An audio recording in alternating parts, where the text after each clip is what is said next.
Welcome to the Building BN podcast, where we take an inside look at Bloomington-Normal economic development with industry pros, local businesses, and community partners. Hosted by your BN EDC. We always kick things off by getting to know our guests a little bit, and today we've got Tyler Craven. He is the COO, Chief Operating Officer, over at the McLean County Chamber of Commerce. And before we jump into what it is you actually do, can you tell us a little bit about how you ended up here in Bloomington-Normal? Yeah, so I'm originally from Monticello, Illinois, so a small town not about an hour from here, and went to school at the U of I in Champaign. But then ultimately met my wife here in Bloomington, visiting friends at ISU, and met my wife. And we were talking about where to live, and it was a no-brainer. It was Bloomington, so we ended up here, bought a house here in 2015. So we're coming up on just about being 10 years here in town. She's a lifelong resident. Went to school at ISU, so she's always been around. But yeah, that's how we ended up here. So nice. So what did you major in over at U of I? Political science at U of I. So I did that, and then I went on and got my master's degree in public policy and administration from Northwestern. Oh, nice. So, yeah. So who do you root for football then? You know, I'm not a huge sports guy. Okay. But if I'm rooting, it's going to be for the Illini. For the Illini. I enjoyed going to the football games and the basketball games when I went to school. Nice. I'm not a huge follower since then, frankly, but I'll root for them. That makes sense. And also shout out to Monticello. Our lease grant program for entrepreneurs is actually a complete ripoff of their program. I heard their economic development pro talk one time about how they do a Shark Tank competition and then they pay for the leases for startups. Yeah. And yeah, that's where we got that from. And I think we've done 14 of those so far, but really successful program. Callie? So besides, go ahead. Callie at the city? Yeah. Yep. That's what it was. She was speaking at a conference. I worked for the city back in high school for many years in Parks and Rec, and Callie was there when I was there. So she's been around the city a long time doing some good work downtown. Yeah, Monticello is a pretty cool spot. Somewhere we always like going to Allerton. They have those murder mystery dinners and stuff, and I'm a big fan of their square. But no offense, it's got nothing on our square. Ours is so much bigger. We'll see. Yeah, we'll see. But yeah, Allerton's a great place to go visit. Highly recommend. So besides being from Monticello and a U of I grad, what's a fun, unique personal fact about yourself? So I had to think about this one. This is growing up. Most people can't say this, but we did some modified catfish hogging. So that was one of my favorite hobbies growing up, middle school and into high school. We'd hog out 40, 50-pound flatheads out of creek beds that would dry up over the summer. So we'd get down in the bottoms. We did that for a few summers in a row, and we'd rescue these things out of essentially watering holes. So that was one of my favorite things to do growing up. Haven't done it in a long time, but that was it was all catch and release. We didn't keep and eat anything, but saved many of flatheads in the creeks around Monticello. So that is a first. I've had nobody say that they were. What'd you call it? Hogging, modified. Hogging? See, we didn't use our hands because when you hog catfish, if you watch that, you put the hand on their water and they bite you, and then you grab them out. We didn't need to do that. We would use nets. We'd go in and into these watering holes with nets and do it that way. So we weren't as cool as the people that just stick their hand in. I don't know if I'd do that, but no. Hog them out with nets and throw them in a tote on the four-wheeler and get them out of the creek bottom and put them in the truck and relocate them. Do you have any photos with these giant 40-pound catfish? Oh, we definitely do. Of course, back in the day, nothing was on an iPhone. I'm sure my parents have got something in a photo album. Because there were photos. I was gonna say that looked good on your wall behind you as a big flex of just holding this massive fish. We'll throw it. Yeah, throw it back there. Throw it back there.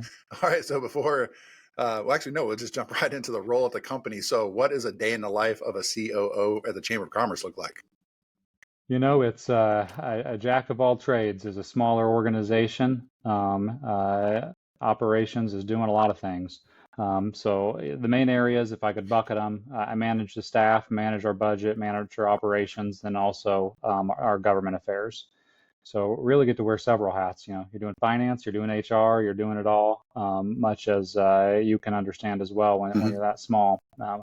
that's the way that it goes. But my focus is primarily internal. All those things are very internal internal facing, whereas Charlie, our CEO, faces his role very much externally. And how big's your staff at the chamber now? We have got next week we'll have 8 full-time staff. We've got Okay. an additional full-time staff position coming on next week. So we'll be at 8 full-time staff, and we've got 2 part-time staff. So we'll be up to 10 Nice. come Tuesday of next week. Yep. Very cool. And I don't know how much about the history or background of the Chamber of Commerce that you are aware of for that chamber, but if you just want to talk about like what the chamber does for our community. Yeah. Well, it is our 125th anniversary this year, so that's a little history tie-in. It was founded in 1900, gone through a bunch of iterations, but today, we ultimately stand at a place where we've got nearly 1,000 members. In 2024, we were named the Outstanding Chamber of the Year in Illinois, so really proud of that. And we were also reaccredited. It was our second time being accredited at the 5-star level from the U.S. Chamber of Commerce. So both of those things took place last year.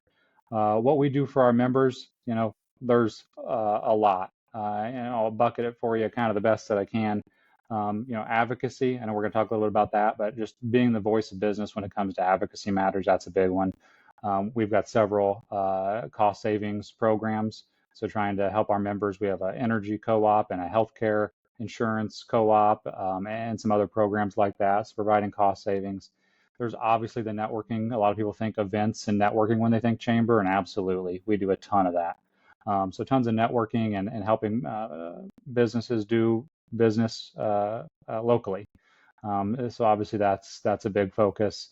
We're involved in a lot of professional and leadership development with things like Leadership McLean County and our business eds, and the business eds are really geared towards giving small businesses resources they otherwise wouldn't have access to. A lot of B2B advertising opportunities through us. We're really the best place to go if you're like, hey, I want to reach other businesses in town. We're a spot that our members can very easily reach their fellow members through various different things we've got going. We have a ton of feature events. Golf outing and the gala. The gala is a huge event, as you know, and our Twin Cities Showcase is actually coming up. That's a big business showcase coming up in May. Job fairs, all sorts of things, and we try to be somewhat nimble so we can adjust to what the changing needs are, because over time those will be different. So we're always looking to how do we adapt and what programming are we doing and is it still relevant and what do people need? So yeah, a whole host of programs we've got going on. I think a lot of people, when they think of chambers, they know of the networking events because that's something that they can go to. I would encourage more people to go to the, it's like the business educational lunch and learns or whatever you're doing, because that is, I think big businesses all probably have an R&D department and they're aware of what's coming. Mom and pops don't. And I think, like I'll say it, the backbone of America is a lot of mom and pops.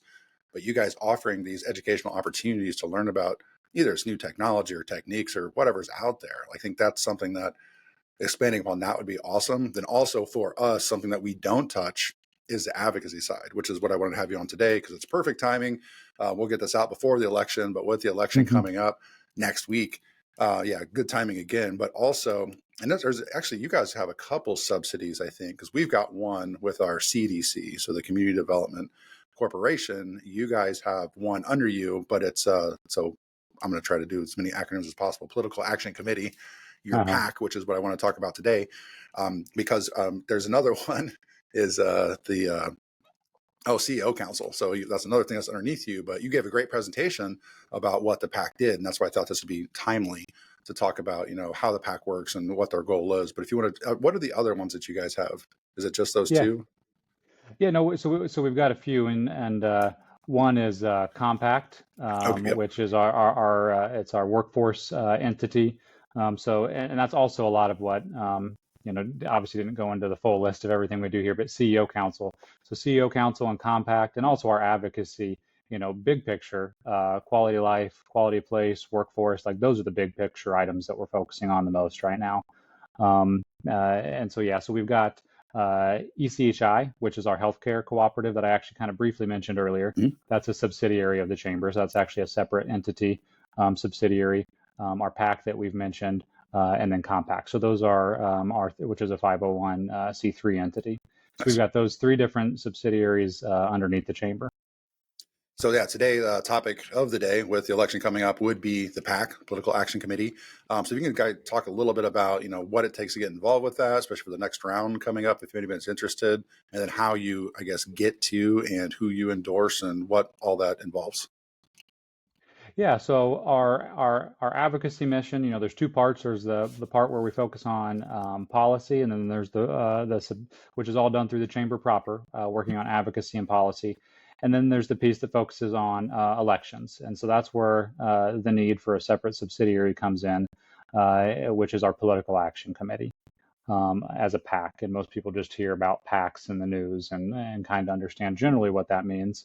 It means we raise and spend money on behalf of candidates. But to back up, it was formed in 2009. It is the McLean County Chamber of Commerce Political Action Committee. It's a bipartisan, nonpartisan, whatever you want to call it. We get involved in some races that have R's and D's next to their names, and other races, like the municipal ones right now, they're just nonpartisan. You don't run with an R and a D. Although in today's age, a lot of that, the parties still come into play even in nonpartisan races. It's just the reality of it. So it's a nonpartisan PAC. It's the idea behind it is it's businesses coming together to advocate for candidates that are pro-business, pro-growth, and will support policies that align with those goals. So it's a lot easier to do the policy work and the advocacy if you have candidates in office that are receptive to that. That's the basis of any political action committee, not just ours. You want candidates in there that align with your priorities, or are at least willing to have open dialogue and conversation is really the goal. For us, we endorse we primarily focus local. We have a state PAC. We don't have a federal PAC. We don't get involved in any federal races. We have a state PAC, but we don't endorse in state races. We involve in local races in two different ways. In the even years, we're involved in the county board elections. We don't do the county wides, but we do involve in the county board elections, the legislative body, so to speak. And then in odd years, we've got the consolidated municipal elections. A lot of people may know them by a little bit different terminology. We've got the municipal elections in the odd years that the PAC is involved in. So those are the two things that we really do. So the group that does this is our PAC board. So it is a separate subsidiary of our board at the chamber. The chamber's board doesn't vote on or is not involved in the activities of the PAC. So it is a separate subsidiary, which really means that those board members are approved, are appointed by the chamber board, but then they do their own thing, which is kind of the basis of most subsidiaries. When you have a separate legal entity like that, you have them for a reason. So they're self-governing. So their decisions that they make are self-governing of the PAC board and does not involve the chamber board. This time around, our process has been pretty consistent the last couple cycles. We're pretty proud of the process that we run. It's fair, and it is very deliberate. So it's a three-step process. Back in December, a questionnaire was sent out to candidates running for Bloomington Council and Mayor and Normal Council and Mayor. We've got 16 candidates running locally for those offices. We were very happy to have all 16 candidates submit a questionnaire.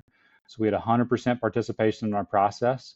I don't know if any other PACs in town can say that. I know most of them can't. So we're pretty proud of that. Just the engagement piece of it is important. Beyond the endorsements, the engagement is highly important. From those questionnaires, our PAC board will review those. But the second piece is a meet and greet. So we had a meet and greet back in January with the candidates. Most of the candidates came. I think there were like 2 or 3 that ultimately weren't able to make it. And those were actually, if I recall correctly, uncontested races. I believe all of our candidates that actually had a contested race showed up at the meet and greet. So then we ask our members to meet and talk with the candidates and provide your feedback to the PAC board members so they can make educated decisions. So we do that. And then the third piece in the process, which was also in January, was candidate interviews. We actually bring in all 16 candidates. We invite all of them anyways to interview with the PAC board. We do it all in one day. It's a marathon, and it works out really well, though. We had 100% participation in that. So again, very happy with the engagement of our candidates locally, all of them participating in the process. So interview all 16 candidates. They're really looking at, from an advocacy perspective and the chamber's priorities. They're looking at that as our criteria. They're also looking at engagement. What's your engagement been with the business community, and a whole host of other factors.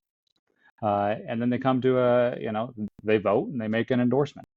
And that's kind of the end part of the process. We announce our endorsements, and then we support our candidates with whatever funds the PAC board has deemed necessary to do.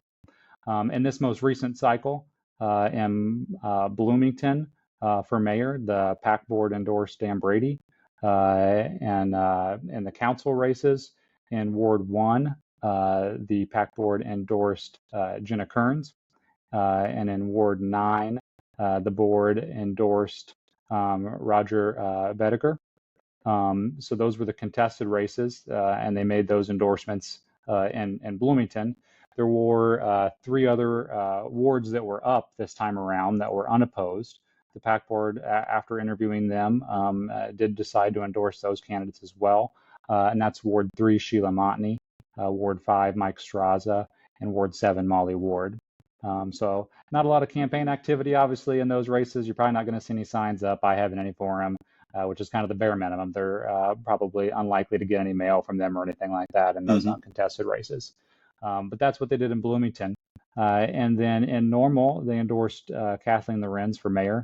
And that was the only contested race in Normal. We had 3 seats up on the council, and 3 candidates filed to run, which is interesting.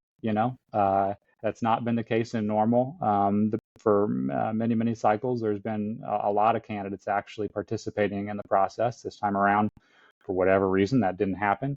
But the PAC board interviewed those uncontested candidates, and Kevin McCarthy, Scott Preston, and Rory Roberg. Rory's a newcomer.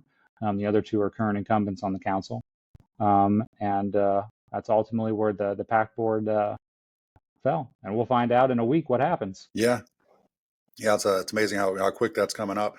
And yeah, it's a very thorough explanation, similar to what you gave to the CO Council. And I had heard that, and I'm like, I don't know if everybody understands, which, I mean, I don't know about you, but we get asked a lot, like, well, what's the difference between a chamber and an EDC? And it's kind of like, if you're in it, you get it. But I think that we take it for granted. It's almost like the people that, they don't know the difference between Bloomington and Normal. They just know that it's Bloomington Normal, and they don't know where the boundary is, where they're shopping half the time. There is Division Street, but there's more to the boundary than just Division Street.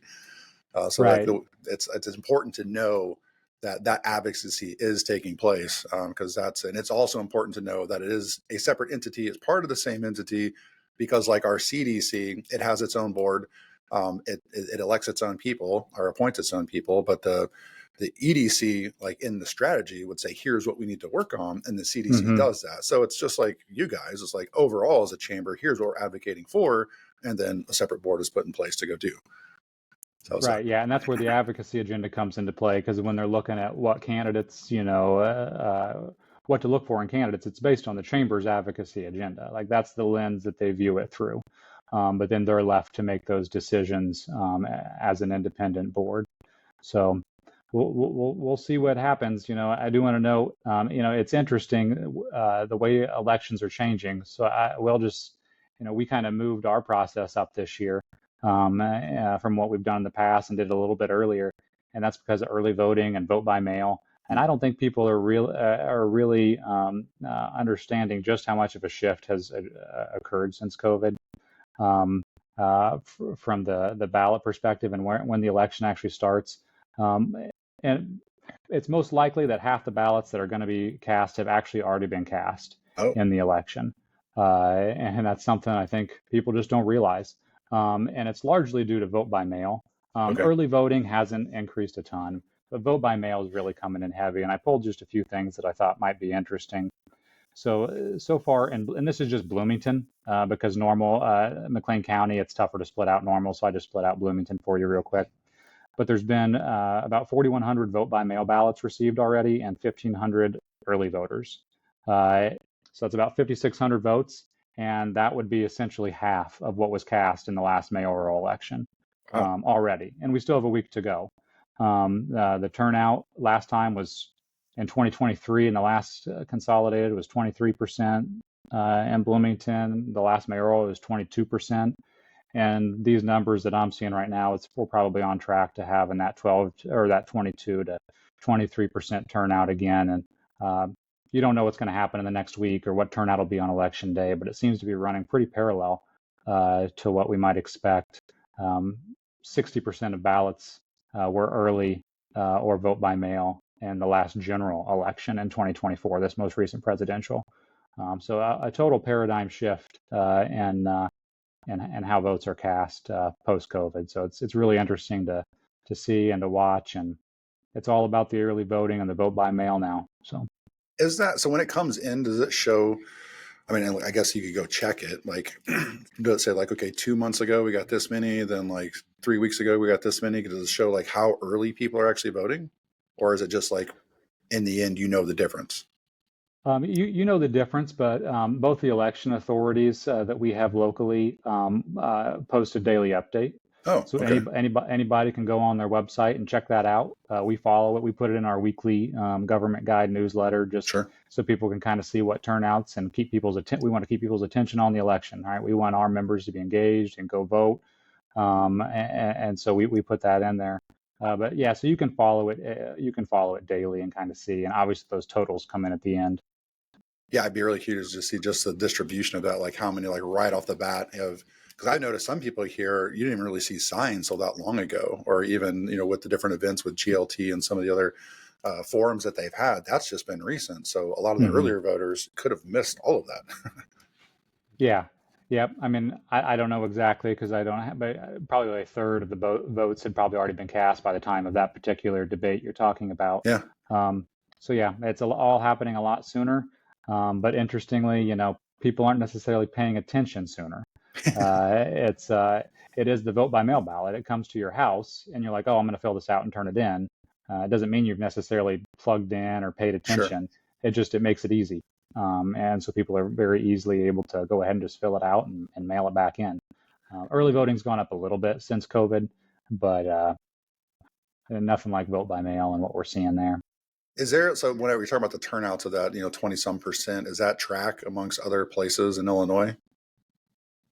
You could poll and see if that tracks percentage-wise with other municipal elections. I haven't done that to see what is Decatur, Springfield, Champaign, Peoria. But yeah, all the election authorities are required to they post those turnout reports on their websites. Some don't have websites in Illinois still. Some counties don't. Any of the ones that you would want to compare Bloomington to do have. And so if you were so interested, you could go check that out. Yeah. Okay. Very cool. And yeah, we always try to talk about what the impact on the Bloomington's economy is. And of course, elections matter probably more than mostly anything else that happens around here outside the business community, investing or disinvesting. But also just the fact that the chamber is the voice of business is massive for us on that advocacy side, because another differentiation between a chamber and EDC, like we can advocate for certain things. Usually we reserve that for policy, usually at the state level, especially if they're messing with any or considering any incentives or changes to incentives. We'll speak on that, but individual topics that are on a local ballot, we don't touch. Like our board is public-private. So we do have representation. There's 6 board members, 3 are ex officio, 3 are actually both mayors and then the county chair. And so, we can't be out advocating for something and then somebody changes. That's not going to be a good look. Same thing when it comes to some of the different referendums that have been put in front of us before as well. There's a new one that's on the ballot this year or this go around that has to do with the sales tax. And it's one where, again, we don't touch it. Like I know it will benefit workforce, but then again, it also impacts the economy. So for us, we can't be the voice of over 70 investors, because a lot of them are business. They're not on the public side. So we try to walk that line. We of course want to see growth everywhere. But that's why I'm glad that you guys have a PAC that is the voice of business, and we always direct people there. Absolutely, yeah, and we do. on the official sort of policy side, and you mentioned you guys sometimes will do state policy stuff, especially that impacts your incentives. We do, the bulk of our work is on that side. While the PAC's important, the bulk of our work is actually on the policy side. And we just last week had an Illinois Chamber Day in Springfield, so I wanted to drop that plug in there. We had a group go down, and that was a really great day. We've got 8 legislators representing McLean County, which is just really crazy. After for our size, you've got 170,000 and some change people. To have 8 state legislators representing our county is quite a feat of the folks that drew the map. So we try to meet with all of them. That gets difficult on a busy day, but we were able to meet with a good chunk. But there's a few things I think, and I'll just mention one or two, or probably two here. The Build in Illinois Homes Act is one that we're following. The event last fall at Heartland, the Homes Coalition, Illinois Housing Council held an event there, and mentioned that piece of legislation, and we've been supporting that ever since. And so we talked to all of our legislators about supporting that. That would add a new state tax credit to leverage additional LIHTC federal. It's the 4% non-competitive part that's being underutilized. And as we know, housing is the #1 issue for us here in McLean County. So we're advocating on that bill, hoping to be part of that coalition that successfully implements it. But it would create at least one new tool in the toolbox to try to develop more LIHTC housing. So that's something that's important for us. And then there's also a local bill for Benward to be able to expand their boundaries and serve areas outside Bloomington-Normal. And they've got some arguments on that of, one, helping rural communities that can't afford to continue doing this stuff because it gets expensive to comply with EPA requirements, which I'm very familiar with. And, also they're touting economic development because they can treat the wastewater and then pump it back to X manufacturer that may need it. So that's another good, just small bill going on. Yeah, that's why I'm working with Benward and talking to some of their smaller municipalities, because there are opportunities, actually some developments that's taken place residential wise in these smaller rural communities. However, a lot of them are on septic, and so they want to install their own sanitation systems. And I'm like, I'd much rather you guys tap into the current one, because if you build that system, then you have to have workers to work that system, and we are struggling with workforce because of housing. So it all relates. I'm glad you guys are promoting that as well, because we're here for investment, we're here for jobs, and as you mentioned, without the houses, it all stops. Yeah, I'm glad everybody's speaking the same language now. The EDC was like in the forefront of that about 3 to 4 years ago, saying we're going to have an issue.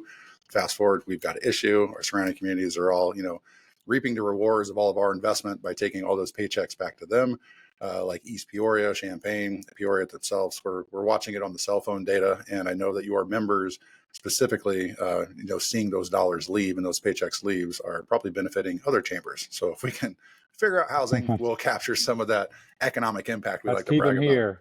Yeah, exactly. Well, speaking of keeping them here, if you're going to switch gears a little bit and talk about if you are going to be recruiting that new employee, which you're getting ready to announce hopefully pretty soon, and you want to sell them on the community any time of year, like what does a perfect day look like? What are you showing off in Bloomington-Normal, McLean County? Yeah, I kind of had something in my mind on that, and then I'll still say it, but it was very interesting because I was actually with someone today who's actually lives here in an apartment now, but is potentially looking to move his family here.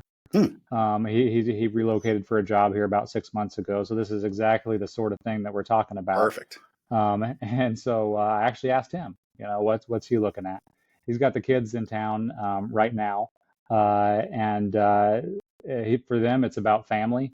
So, because it depends who you're showing the community to. Yes. Right. Yes. So is it the young folks obviously want something different versus somebody coming in for a family?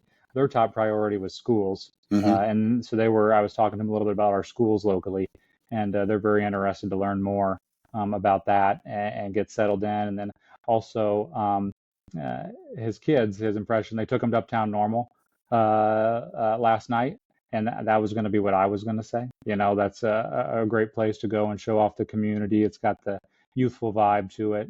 Great streetscape, obviously, that we'd also love to see in downtown, as the chamber has been advocating for. but great streetscape there. They took him around campus, so that was great. And then he said what his son really likes is Veterans Parkway because it has every restaurant he could ever want to eat right there along it. Yep. And I thought that was very interesting from this is a middle school or a high school kid, that was his impression after coming in. And I'm like, hey, Veterans Parkway, sometimes we overlook how great of a thoroughfare that is for our community. And, I said, get off. Obviously, they went uptown, so they did that. I was like, there's other places, good places to eat downtown and get a little bit off Veterans too. There's plenty of places, but that's at least a good first impression. We talk about first impression, and that kid's first impression coming into town was on Veterans Parkway, and this place is cool. So I thought that was some very timely and interesting feedback. But yeah, I'm doing Uptown. We love to go up there with family. Like when we're going uptown, it's usually family. It's one of the events, or we're going up there for ice cream, or we're going up there to eat, or we're going up there for the Children's Discovery Museum. So if you've got a family, that's the thing. And also, if you don't have a family, the music festivals up there. I know you're more in the know on the music scene than I am, but they've got some good music festivals there and downtown. A lot of stuff going on to where you can get into those sort of spaces.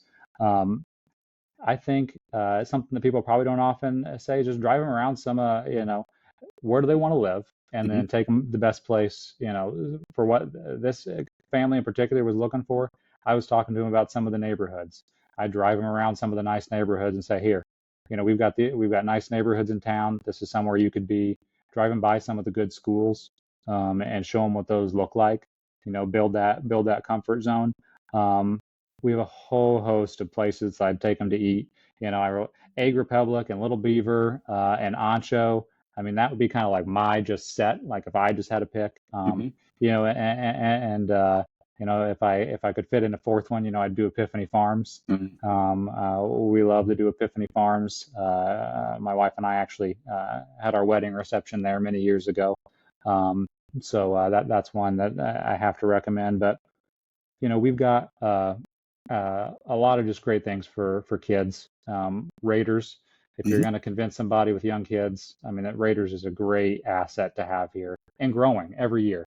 I grew up going to Curtis Orchard in Champaign, which is great, a short distance from Monticello. But Raiders has so much for kids, and every year they're just driving that thing bigger and bigger, and it is quite a feat of what they're accomplishing out there in agritourism, and that's really great. So yeah, I'm driving around our city cores down Veterans, check out some of the educational institutions, show them the youthful vibe that we got. And taking them some of those family-oriented places is definitely what comes to mind. And we have no shortage of places to eat. So, I mean, you could do that for a week. That's not a day. So. Well, speaking of places to eat, like, is there one item that you got to say while you're in town, you have to go here and eat this? So this was a tough one for me. I'm not good at picking out favorites, like with anything. I'm just generally not, call me a generalist. I'm like, I kind of tried these things. These are all good, But something popped into my head for this.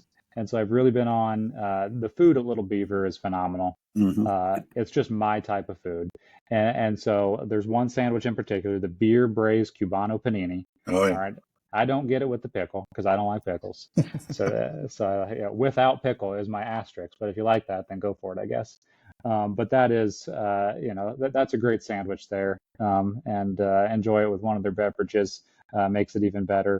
And then I've got to put a plug in for, I'm a coffee drinker, usually just black coffee. And so I'm not complicated. I can do it at the gas station. I can do it at a local coffee shop. I can do it at a chain coffee shop. It doesn't, black coffee. That's usually me. I'm not picky. But the crafted peach ring lotus in the summertime is something that I just recommend people to try. Okay. All right.